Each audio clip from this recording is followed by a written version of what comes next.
Assalomu alaykum hurmatli qarindoshlar. Tal Complete A2 kitobninki grammatika darsimizga xush keldinglar.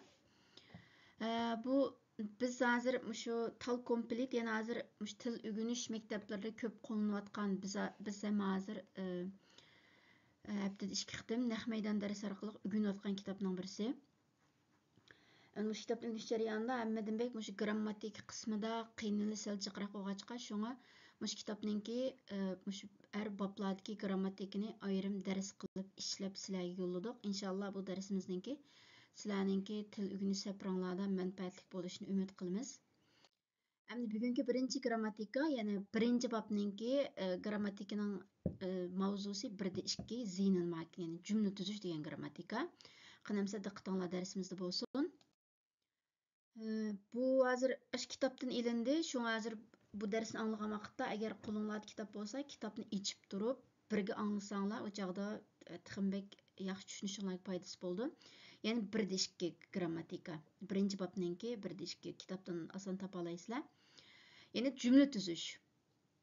Endi bu kitobdan oldin A1ni o'qib baqqanlar bo'lsa, A1da 8-bobda maxsus Hoftsinen, yani Hoftsinen degan bizning Uyg'ur tilimizdagi bosh jumla. Yani shu bosh jumlani qanday tuzishni biraqor mushning grammatikasi so'zlangan, ya'ni qisqacha bir aslab chiqsaq shuni. Yani bosh jumla degan vaqtda shu jumlaningki ega, xabar, to'ldirg'uchi mushta bo'laklardan tuzilgan, faqat birli jumladan tuzilgan bir xil oddiy jumla shakli. Masalan, ik woon in Nederland desak, yani men Gollandiyada yaşayman. Normalda Gollandchining grammatik qoidasida xuddi bizning tilimizga o'xshash ega eng boshqa keladi. Lekin mushta Hoftseinlarda bosh jumlada bir muhim qoida, jumlaning xabari bo'lgan fe'l doim egining keyinla ikkinchi o'rinda keladi. Shunga masalan hozir qilsak, mana ik woon, ya'ni jumlaning xabari woon, yaşayman, turman, egining keyindan keladi.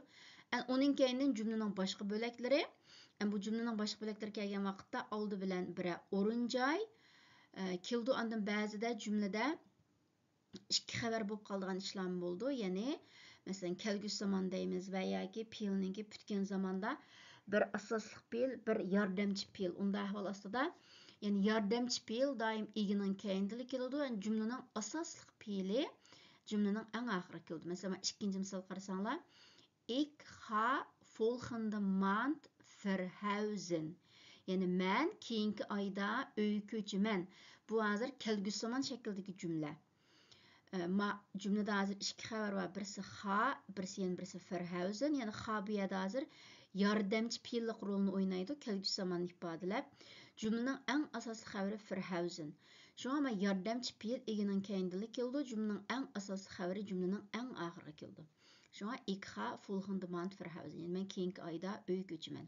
Yani şundaq o'rin joy vaqt kelgan cümlelerde oldilar ega, uning keyindan xabar, uning keyindan şu o'rin joy yoki vaqt keldi.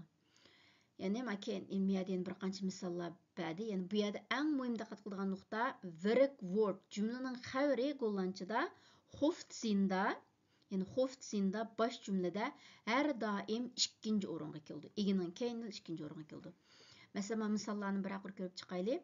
Mein Sohn wohnt in Den Haag. Yani mening o'g'lim Den Haagda turadi deydi. Qarasanglar, mein Sohn jumlaning egisi wohnt turadi xabari egining keyindan keladi. Andama o'rin joyning ismi. Mein Tochter wohnt in Rotterdam. Mening qizim Rotterdamda turadi. Yani o'xshashlar, shunday o'xshashlar misol. Ik woon al 56 jaar in dit huis. Yani men 56 yıldan beri bu uyda turman, bu uyda yaşayman deydi. Endi cümlede vaqt bilan o'rin kelgan vaqtida oldi bilan vaqt, uning keyindan o'rin keldi. Shu mesela cümlede mana al 56 jaar vaqt boshda, eng oxirida in dit huis. En ik woon 8 jaar in Nederland. Men Gollandiyada 8 yil Gollandiyada yaşayman. Mijn vrouw woont pas 2 jaar in Nederland. Mening ayolim Gollandiyada yaşagan 2 yil bo'ldi. Yani bularning hammasi vaqt o'rin kelgan jumla, ama keyingi betda tixim yaxshi tushuna olasizlar. Yani boya so'zlagan, agarda bir jumlada Hoftseinda ham vaqt, ham o'rin joy bo'lib qolsa, Şu birinci muhim qoida ega boshda keladi, virak word jumlaning xabari ikkinchi o'rinda cho'qim keladi, egining keyindanla. Ondan vaqt bilan o'rin joy kelgan vaqtda boshda vaqt, uning keyindan o'rin joy keladi. Masalan, mana jumlada qarasanglar, 3-chi, 4-chi, 5-chi jumlada ham vaqt ham o'rin joy bor, boshda vaqt, uning keyindan o'rin joy keladi. Ya'ni golland tilda jumlalarningki rad tartibi mushundaq holatda bo'ldi. Ya'ni vaqt doim o'rin joyining oldida keladi.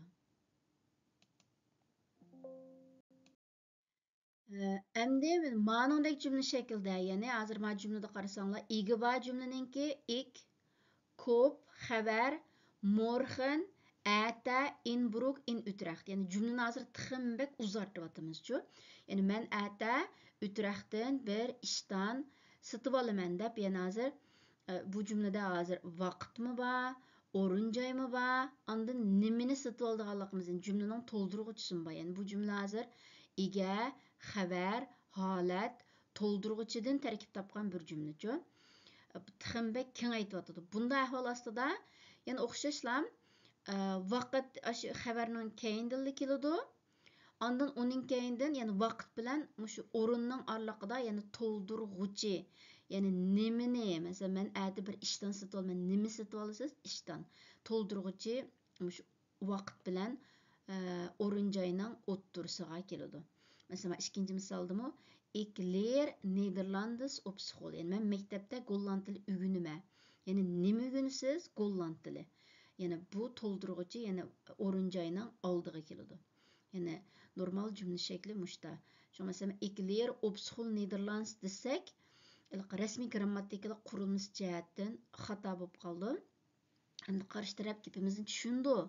Agarda ekler op school Nederlands desek, tushuniksiz darajadagi xatolik emas. Masalan, ba'zi xatoliklar bo'ldi, ba'zi grammatikal xatoliklar. Xatolashib qolsak, qarshi taraf gapimizni asla tushunmaydi va yoki xato tushunib qolish mumkin-ku. Lekin mau endi qarshi taraf tushunmaylik darajada ig'ir xatolik emas, lekin yenilam grammatikal qurilmasi jihatdan sal xatolik. Shunga, yani qisqasi buni yig'inchoqlasam, agarda jumlada ega, xabar, to'ldirg'uchi, holat hammasi bo'lgan ahvol ostida shu oldidan jumlaning egasi kelganligi, uning keyindan xabari har doim ikkinchi o'rinda keldi. Uning keyindan vaqtga doir ravish, ya'ni bu jumlada holat bo'lib keldi. Uning keyindan to'ldirg'uchi qismi, ya'ni to'ldirg'uchini qanday topaman degan vaqtda, ya'ni nima degan savolni so'rab baqsanglar, bir jumlada shuning javobi chiqqan narsa to'ldirg'uchi. Masalan, men ati Utrechtdan bir ishdan sotib olaman. Nima sotib olasiz? Ishdan. Yani şu to'ldirg'uchi, yani to'ldirg'uchi vaqtning keyinidan eng oxirida o'rin joy keladi. Yani şu zeynin markin, yani cümle tuzish to'g'risidagi birinchi grammatikalik darsimiz shu. Endi şu cümlening bo'laklari bu to'g'risida texmi tafsiliy tushunchaga ega bo'lishni xohlagan qarindoshlar, şu ayrim bizning yani bu YouTube kanalda bu tal komponentning grammatik darsidan boshqa hozirgacha yo'llab kelayotgan ayrim grammatik darslarimiz var. Şu darslarninki maxsus cümle qismi qarasanglar, cümlelerning turlari, cümlening bo'laklari to'g'risida texmi tafsiliy tushunchaga ega bo'la olasizlar. Ma'qulamsa, keyingi qitimliq darsimizni ko'rishaylik, omon bo'lgaysizlar.